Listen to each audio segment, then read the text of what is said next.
Right now at 6 a.m., a disruption ahead of Charlie Kirk's funeral causing security concerns while law enforcement is on high alert this morning. Plus, riders on edge after another incident on the Cats light rail. How one man's arrest is raising new questions. And here in Charlotte, it's game day. Why the Panthers home opener today could be a turning point. WCNC Charlotte at 6 a.m. starts right now. News that impacts you. You're watching WCNC Charlotte News at 6. Well, good morning and thanks for waking up with us. I'm Autumn Bracey. We have a lot to get to this Sunday morning, but we are going to begin with meteorologist Becca Birdsall. She has a look at our Sunday forecast. It's the big home opener day for the Carolina Panthers. Oh, yes. And you know what? Today's weather should be a little bit cooler than it was for yesterday. Yesterday, we topped off highs at 92 degrees, so it's going to be a little bit cooler for that Panthers home opener, which is good news. Outside now, the only issue out there is just some patchy dense fog setting up, especially between Gastonia and portions of York County, up to around 2 miles of visibility. Really the only two locations dealing with that patchy dense fog. Everywhere else cooling down until lower to middle 60s out there. 65 to start off in Charlotte, up to around 63 in Hickory, and 53 as you step outdoors over in Boone. We've got a nice Sunday brunch forecast. Lots of sun today, mixing in with a few high clouds around lunchtime, breaking into the lower 80s. That's where we'll stay for the afternoon as well, with high temperatures middle 80s across the greater Charlotte area and lower 70s for the high country. Like Autumn mentioned, it is the Panthers home opener against the Falcons. Begins at 1 p.m. Temperatures, if you're tailgating beforehand, will start to warm up into the upper 70s to lower 80s out there, eventually entering the middle 80s by the time the match ends. Coming up, I am tracking a couple of good rain chances going towards the end of the work week. I've got more details on that coming up. You need that rain. Thank you, Becca. Breaking overnight, someone was shot near North Caldwell Street. Medic says the person was pronounced dead on the scene. As we learn more, we will continue to update you on air on WCNC.com and on the WCNC mobile app. And also breaking out of West Charlotte, Medic also tells us a person is suffering life-threatening injuries after a shooting. It happened near East Todd Lane. No word yet on what led to this incident. We will bring you updates as more information becomes available. We're learning the man who was arrested, accused of being armed at the site of Charlie Kirk's memorial, is from North Carolina. Authorities say Joshua Runkles of Moore County tried to get into State Farm Stadium Friday and impersonated a law enforcement officer. He's now out on bond. Now, all of this comes as Charlie Kirk's funeral will take place today. Thousands are expected to gather at the stadium to remember Kirk's life. President Trump, Vice President J.D. Vance, and other high-level members of the Trump administration are expected to speak at this service. You can watch live coverage of Kirk's memorial starting at 1 this afternoon on WCNC+. A man was arrested accused of bringing a gun on the Cats light rail. The incident happened near the East-West Boulevard station in South End. Now, this is the very same stop where a Ukrainian refugee was stabbed to death just last month. WCNC Charlotte's Anna King spoke with riders yesterday. That's right. Tonight, riders are trying to process yet another incident on a system they depend on daily. Many of them telling me they're concerned and looking for a solution to what seems to be a reoccurring problem. 28-year-old Thomas Paul is facing charges after police say he boarded a Cats train carrying a gun. He's charged with possessing a weapon on city property. It definitely makes me a little bit more hesitant to take the light rail, even though I really love this system and setup. I just get a little bit more worried about my own personal safety. This comes just weeks after 23-year-old Irina Zaruska was randomly stabbed to death on the same blue line. Riders say these incidents have them thinking differently about their safety and how to protect themselves. I personally wouldn't carry a weapon, and I'd prefer people not to carry weapons. I don't want to bring a weapon on the light rail. I don't even know what I would do with one. But at the same time, I'm like, what would I do in a situation where I felt like somebody was going to hurt me? Others say the solution isn't more weapons. Just try to make sure that there are multiple exits, multiple ways to get off. Try to be around people if you can, but I don't know. I don't think that more weapons is really the path to less violence. The incident has also sparked conversation about community accountability in crisis moments. And I think a lot of this comes down to people feeling like if something were to happen to them, it's just up to them to protect themselves, and like maybe they can't rely on the people around them. In Charlotte, Anna King, WCNC Charlotte. Thank you, Anna. One person is fighting for their life after a shooting in North Charlotte. It happened around 2 yesterday afternoon on Englehart Street. At this time, it's unclear what led up to the shooting, but we did reach out to CMPD to find out some additional information. 2 people are injured after a crash in North Charlotte. It happened yesterday afternoon. Medic responded to a call on North Tryon Street and East 36th Street.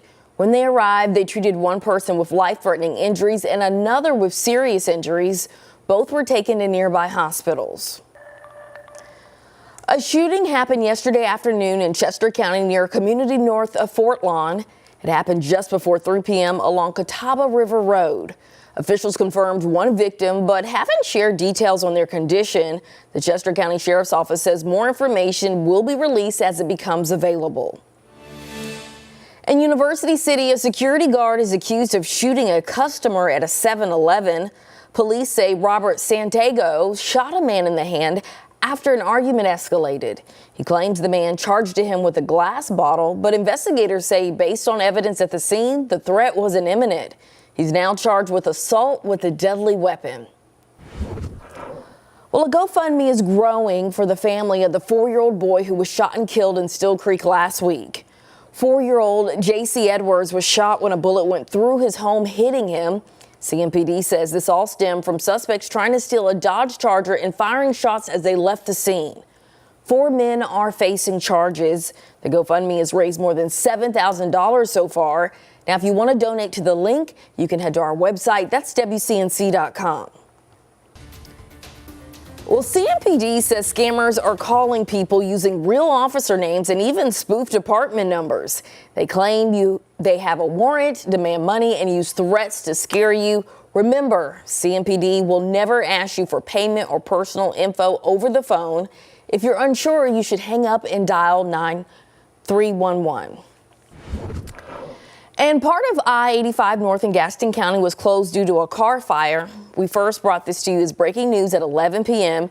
It impacted part of the highway near the Belmont-Mount Holly Road exit. 2 of the 3 lanes were closed. No word yet on if anyone was hurt. The road is now back open. The massive master plan community known as the River District in West Charlotte hosted its grand opening yesterday. WCNC Charlotte's Walker Lawson was at the site with an update on where this project stands and what's to come. The structures are going up and people are moving in to the River District. Designed to be a self-contained community, the River District will blend neighborhoods, nature, and businesses with a focus on sustainability and transportation alternatives. That's why Joe Schatz and Julia Ryan purchased a townhome in the district. I like the river and the proximity to that. I know they have like big plans for riverfront parks and everything. We're very excited about that. I did not want to live in a rural area. He did. So we felt like the whole like nature to city kind of intertwining was like the perfect compromise for us. Once complete, it will feature more than 4,600 homes, commercial and retail space, hotel, assisted living facility, grocery store, and school. I think it's very positive. Everything's going to be in one area, which will be very nice. We will have everything we need in a walking distance away. Leaders with the River District say by the end of this year, they hope to have 50 residents, with the district fully built out in 8 to 10 years. This is a true master plan, so it's not just about the housing. It's about lifestyle centers, about employment centers. So, we have a long runway with that.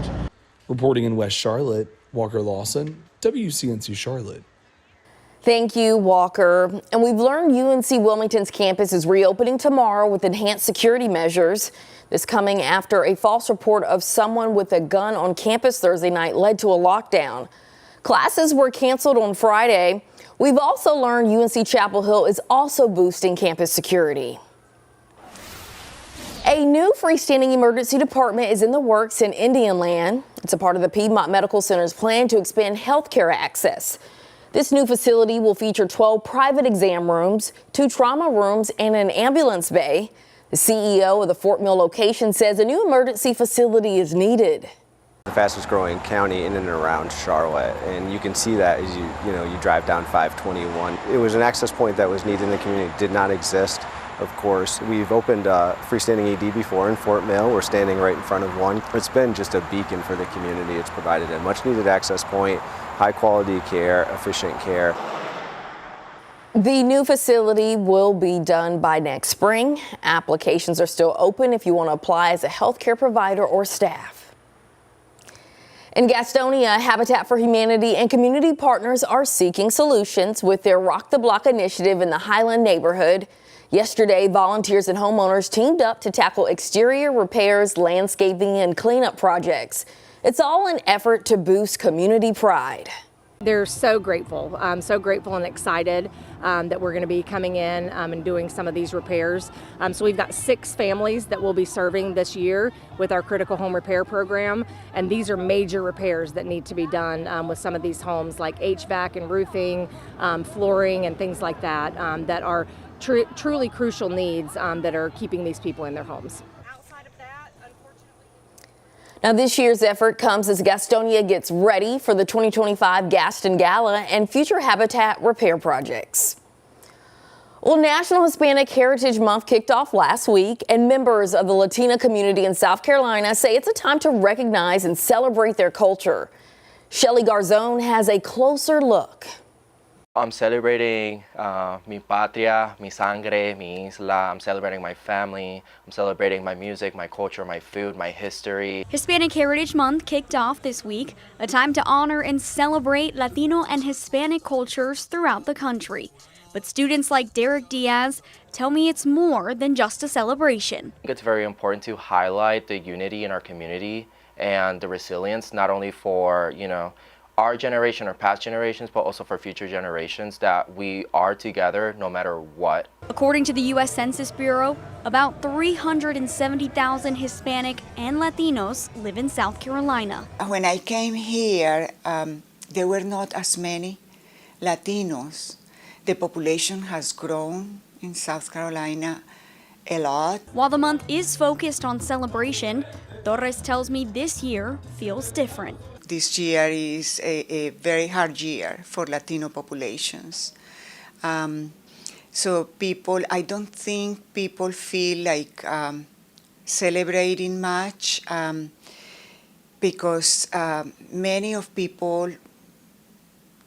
people we know are living through hard times. Torres says breaking down barriers such as language, access to education, and financial burdens makes this community resilient. We are everyday people. We are no different, and we work hard, and we can be the best possible in any field. Whether it's a time for celebration or a call to action, residents tell me one thing remains true.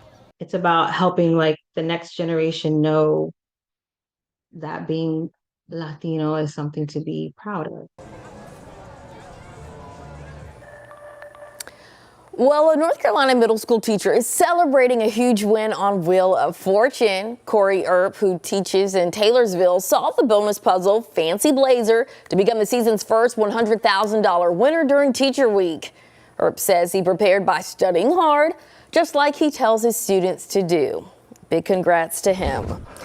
Well, football fans, get ready. The Panthers are playing their home opener today against the Atlanta Falcons.